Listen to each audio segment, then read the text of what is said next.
तर नमस्कार शेतकरी मित्रांनो, आता तूर पिकामध्ये आपल्याला जी आता पहिली फवारणी घ्यायची शेतकरी मित्रांनो, ती म्हणजे आपल्या तूर पिकाला कणोर निघण्यास सुरुवात होते शेतकरी मित्रांनो.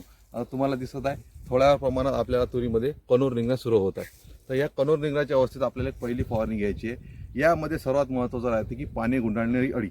आता तुम्हाला दाखवतो, हे बघा, अशा प्रकारे आपल्या तुरीचे पाने गुंडाळले राहतात. आता याच्या अंदर जर का बघितलं तर याच्या अंदर तुम्हाला अळी दिसते शेतकरी मित्रांनो, याच्या अंदर अळी राहते.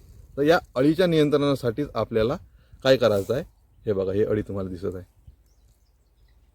या अळीच्या नियंत्रणासाठी शेतकरी मित्रांनो आपल्याला काय करता, याच्यामध्ये एक कीटकनाशक वापर करायचा आहे.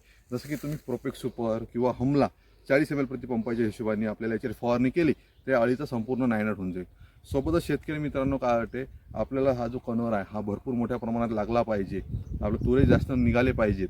यासाठी याच्यामध्ये एक अमिनो बेस जर का आपण टॉनिक वापरलं तर याच्यामध्ये आपल्याला चांगल्या मोठ्या प्रमाणात तुम्हाला कणोर निघेल आणि फुल धरण्यास मदत होणार शेतकरी मित्रांनो. त्यामध्ये तुम्ही कोणतं पण टॉनिक घेऊ शकता, जसं की इसाबियन, ॲम्बिशन किंवा फॅन्टॅप्लॉजीचा तुम्ही वापर 40 ml प्रति पंपाच्या हिशोबाने करू शकता शेतकरी मित्रांनो. सोबतच आपल्याला काय करायचं, एक विद्रावक खत 1261 याचाही आपल्याला वापर करायचा. त्याचा वापर केला आपल्याला तर नक्की चांगला फायदा पडेल. सोबतच दुवारी पडत राहते, बुरशीनाशकाचा आपल्याला प्रत्येक फवारण्यात वापर करायचा आहे. यामध्ये तुम्ही साधा हेक्साकोनाझॉल 40 ml प्रति पंपाच्या हिशोबाने वापर केला तर आपल्याला नक्की फायदा होईल.